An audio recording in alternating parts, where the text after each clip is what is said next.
Are there any questions about action? Yes. I guess sometimes I've seen action described in a way that, let's say that in the stanza above we have bathroom, and you may put that on a separate line and then capitalize it to try to hint that, well, that's another shot. You're looking at the bathroom. Is that, am I getting that right, or?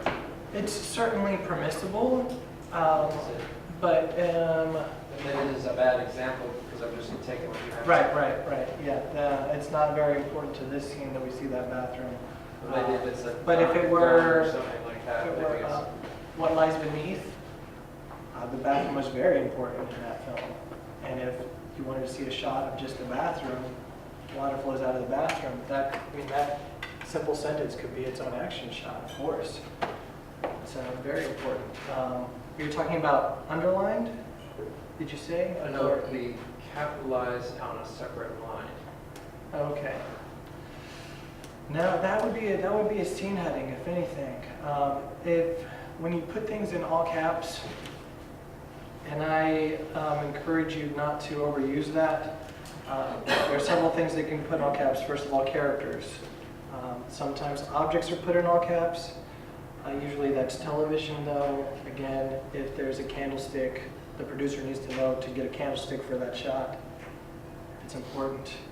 Sounds are put in all caps sometimes. If there's a boom, boom would be all caps. If there is a creak, creak could be all caps. But as far as locations, unless maybe if you were like the bathroom door, because it's an object and not a location. But still, I would warn against using all caps in that manner. If it's important enough to be on its own, and you can just have an action, a slug, one word, bathroom.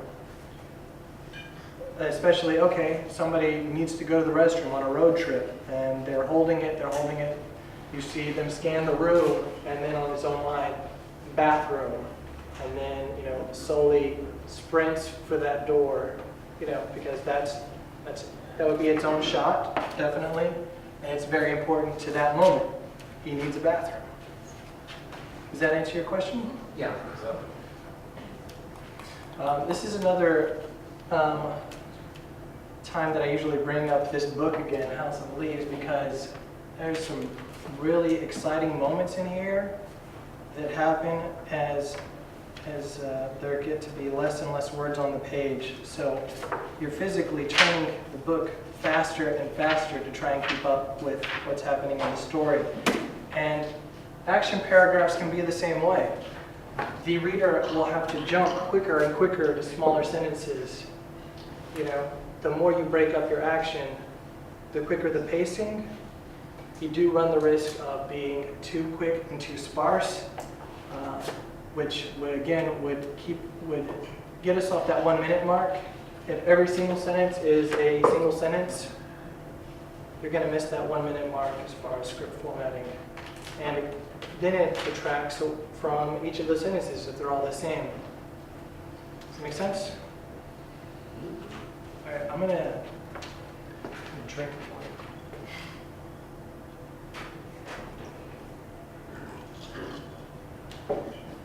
I'm going to move on to dialogue and parentheticals if there's no other question. Yes? I was going to ask you, if you know the sound.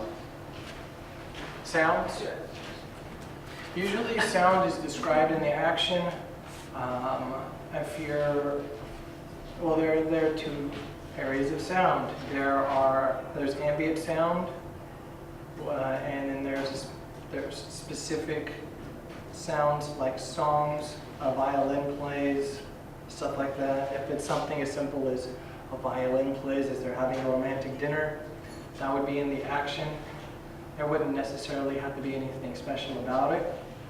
However, if you're writing like a horror script, and there needs to be like a loud knocking, you would probably put that in all caps. And like the bathroom example, you might want to give that its own line.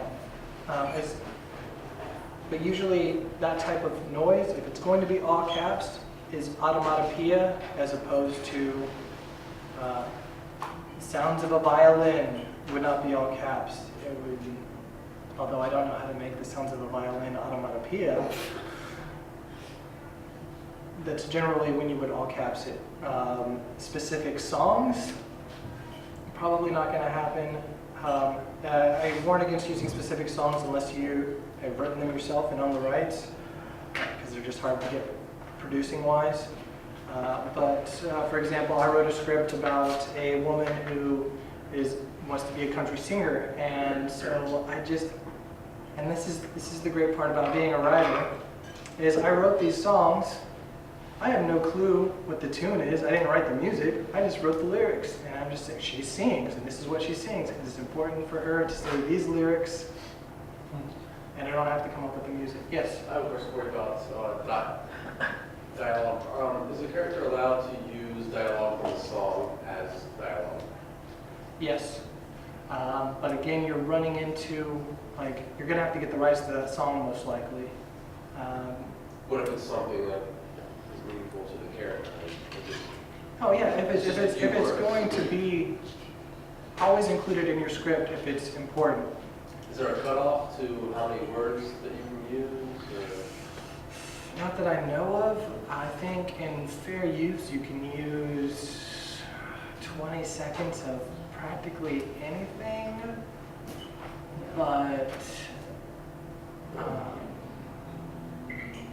there's not a law on how much you can use. It's how much you piss them off.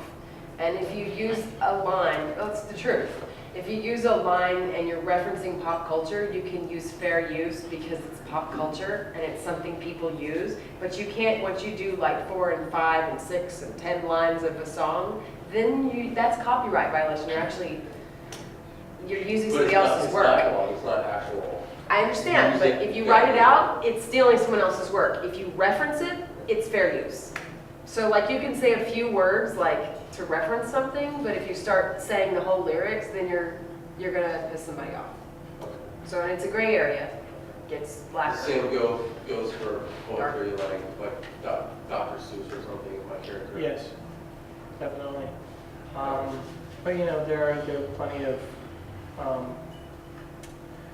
what's the term? Public domain. Yeah. Poetry and even music you can use. So if it's not, but probably not that important. I mean, I don't know. Well, maybe your character is specifically moved by the Dance of the Sabers. I don't know. So 20 seconds is pretty much the law, or is I came up with that specifically from when I was working in news. We were allowed to use 20 seconds of pretty much anything. okay?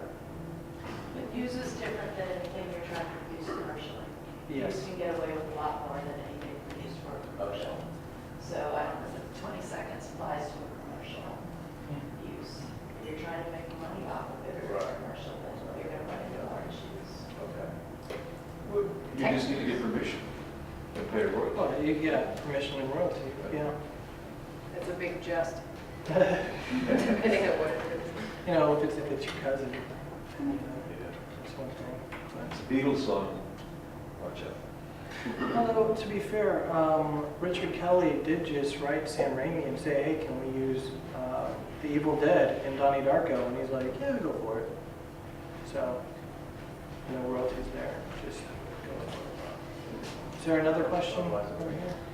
No, my suggestion was to call the copyright, who holds the copyright, figure out from them exactly how many seconds you can use rather than taking a chance on the script where you put it in and production has to either pay for something that's not available or choose not to use your script because it's too much trouble. Just call ahead, find who holds the copyright, find out the use law. They can hum it. And they have to now. Sure. And it might even be different for like documentaries versus fiction.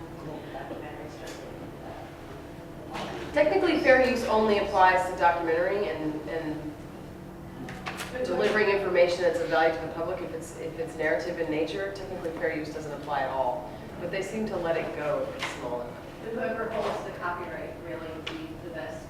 And there are industries, I think, it's for music that have, I don't know the term, but who's the one who holds the copyright for music lyrics?